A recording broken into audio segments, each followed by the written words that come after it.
Judges 13, 1-16, 31. Again, the children of Israel did evil in the sight of the Lord, and the Lord delivered them into the hand of the Philistines for 40 years. Now there was a certain man from Zorah, of the family of the Danites, whose name was Manoah, and his wife was barren and had no children. And the angel of the Lord appeared to the woman and said to her, Indeed now, you are barren and have borne no children, but you shall conceive and bear a son. Now therefore please be careful not to drink wine or similar drink, and not to eat anything unclean. For behold, you shall conceive and bear a son, and no razor shall come upon his head, for the child shall be a Nazirite to God from the womb, and he shall begin to deliver Israel out of the hand of the Philistines. So the woman came and told her husband, saying, A man of God came to me, and his countenance was like the countenance of the angel of God, very awesome. But I did not ask him where he was from, and he did not tell me his name. And he said to me, Behold, you shall conceive and bear a son.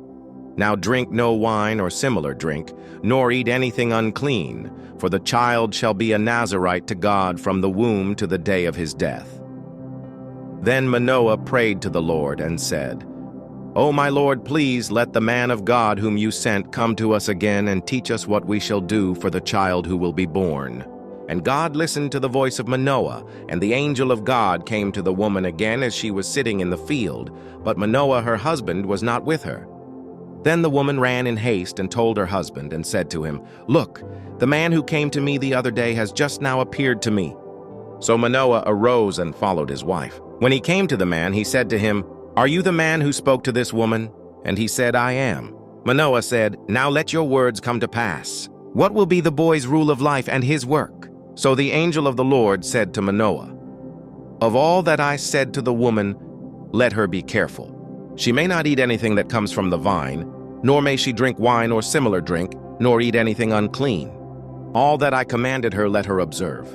Then Manoah said to the angel of the Lord, Please let us detain you, and we will prepare a young goat for you. And the angel of the Lord said to Manoah, Though you detain me, I will not eat your food. But if you offer a burnt offering, you must offer it to the Lord. For Manoah did not know he was the angel of the Lord. Then Manoah said to the angel of the Lord, What is your name, that when your words come to pass we may honor you? And the angel of the Lord said to him, Why do you ask my name, seeing it is wonderful? So Manoah took the young goat with the grain offering and offered it upon the rock to the Lord. And he did a wondrous thing while Manoah and his wife looked on. It happened as the flame went up toward heaven from the altar, the angel of the Lord ascended in the flame of the altar. When Manoah and his wife saw this, they fell on their faces to the ground. When the angel of the Lord appeared no more to Manoah and his wife, then Manoah knew that he was the angel of the Lord. And Manoah said to his wife, We shall surely die because we have seen God. But his wife said to him, If the Lord had desired to kill us, he would not have accepted a burnt offering and a grain offering from our hands, nor would he have shown us all these things, nor would he have told us such things as these at this time. So the woman bore a son and called his name Samson. And the child grew, and the Lord blessed him. And the Spirit of the Lord began to move upon him at Mahane Danphin between Zorah and Eshtaol. Samson's Philistine wife. Now Samson went down to Timnah and saw a woman in Timnah of the daughters of the Philistines. So he went up and told his father and mother, saying, I have seen a woman in Timnah of the daughters of the Philistines. Now therefore get her for me as a wife.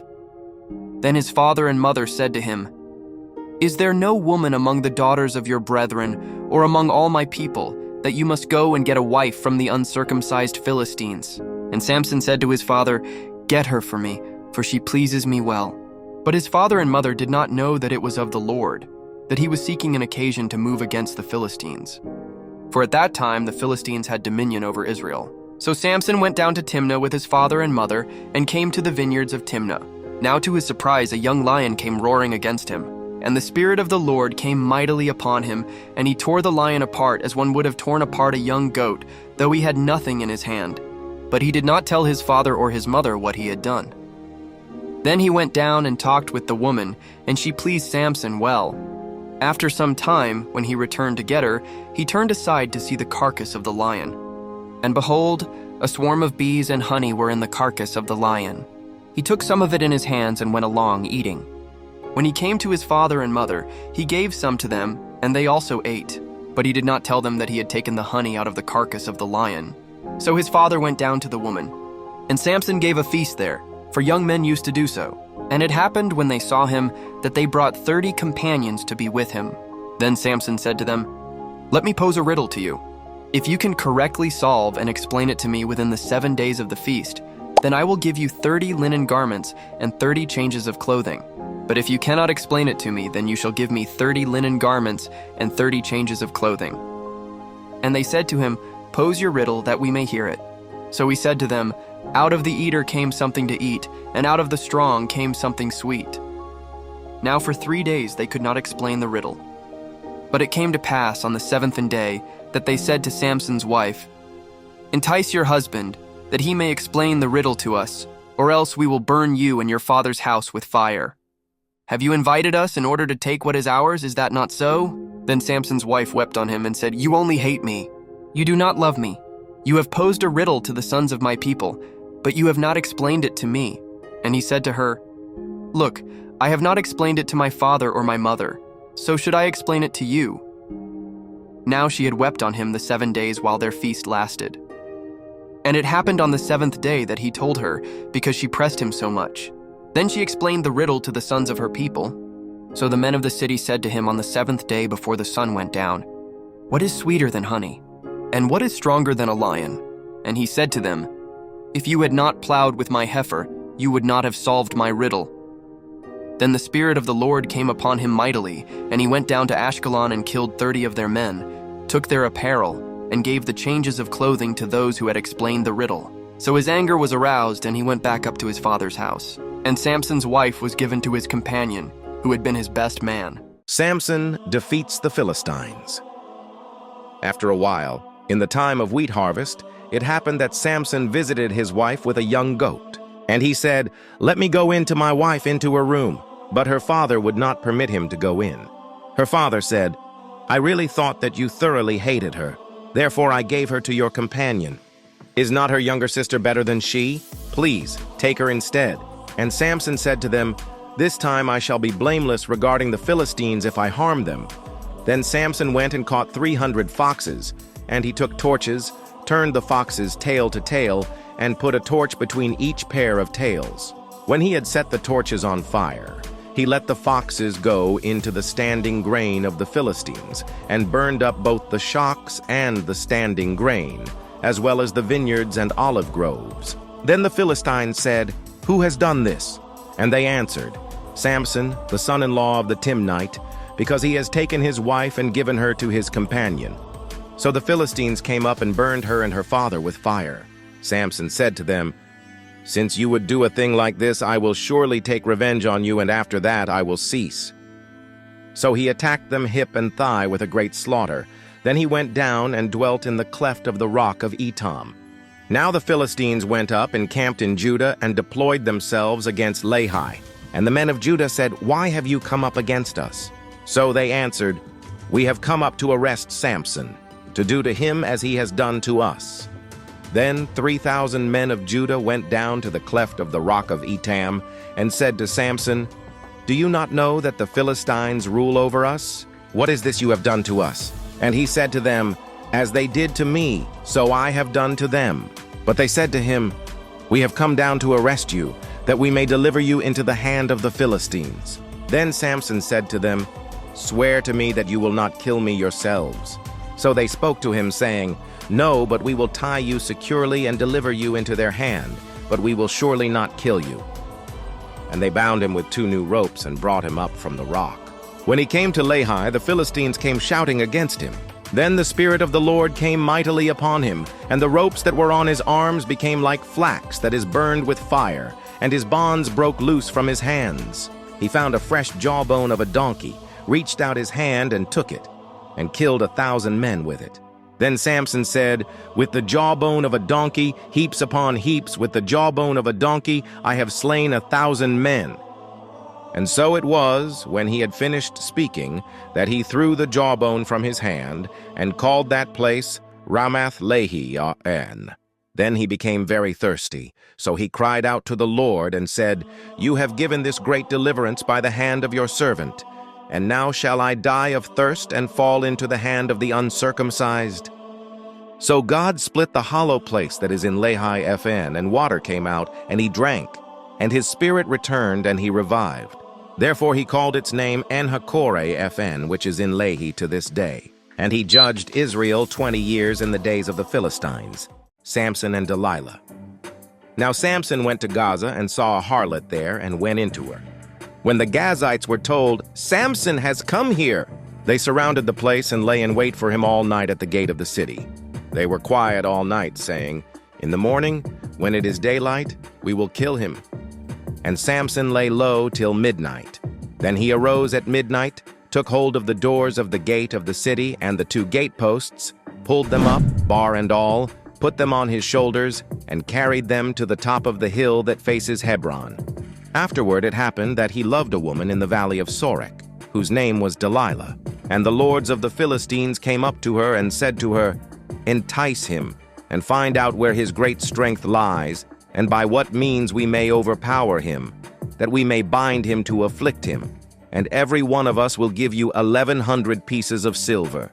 So Delilah said to Samson, "Please tell me where your great strength lies, and with what you may be bound to afflict you." And Samson said to her, "If they bind me with 7 fresh bowstrings, not yet dried, then I shall become weak, and be like any other man." So the lords of the Philistines brought up to her 7 fresh bowstrings, not yet dried, and she bound him with them. Now men were lying in wait, staying with her in the room. And she said to him, "The Philistines are upon you, Samson." But he broke the bowstrings as a strand of yarn breaks when it touches fire. So the secret of his strength was not known. Then Delilah said to Samson, "Look, you have mocked me and told me lies. Now please tell me what you may be bound with." So he said to her, "If they bind me securely with new ropes that have never been used, then I shall become weak and be like any other man." Therefore Delilah took new ropes and bound him with them and said to him, "The Philistines are upon you, Samson." And men were lying in wait, staying in the room. But he broke them off his arms like a thread. Delilah said to Samson, "Until now you have mocked me and told me lies. Tell me what you may be bound with." And he said to her, "If you weave the 7 locks of my head into the web of the loom." So she wove it tightly with the batten of the loom, and said to him, "The Philistines are upon you, Samson." But he awoke from his sleep and pulled out the batten and the web from the loom. Then she said to him, "How can you say, 'I love you,' when your heart is not with me? You have mocked me these 3 times, and have not told me where your great strength lies." And it came to pass, when she pestered him daily with her words and pressed him so that his soul was vexed to death, that he told her all his heart, and said to her, "No razor has ever come upon my head, for I have been a Nazirite to God from my mother's womb. If I am shaven, then my strength will leave me, and I shall become weak and be like any other man." When Delilah saw that he had told her all his heart, she sent and called for the lords of the Philistines, saying, "Come up once more, for he has told me all his heart." So the lords of the Philistines came up to her and brought the money in their hands. Then she lulled him to sleep on her knees and called for a man and had him shave off the 7 locks of his head. Then she began to torment him, and his strength left him. And she said, "The Philistines are upon you, Samson." So he awoke from his sleep and said, "I will go out as before at other times and shake myself free." But he did not know that the Lord had departed from him. Then the Philistines took him and put out his eyes and brought him down to Gaza. They bound him with bronze fetters, and he became a grinder in the prison. However, the hair of his head began to grow again after it had been shaven. Samson dies with the Philistines. Now the lords of the Philistines gathered together to offer a great sacrifice to Dagon their god and to rejoice. And they said, "Our God has delivered into our hands Samson our enemy." When the people saw him, they praised their God, for they said, "Our God has delivered into our hands our enemy, the destroyer of our land, and the one who multiplied our dead." So it happened when their hearts were merry that they said, "Call for Samson, that he may perform for us." So they called for Samson from the prison, and he performed for them. And they stationed him between the pillars. Then Samson said to the lad who held him by the hand, Let me feel the pillars which support the temple, so that I can lean on them." Now the temple was full of men and women. All the lords of the Philistines were there, about 3,000 men and women on the roof watching while Samson performed. Then Samson called to the Lord, saying, "O Lord God, remember me, I pray. Strengthen me, I pray, just this once, O God, that I may with one blow take vengeance on the Philistines for my 2 eyes."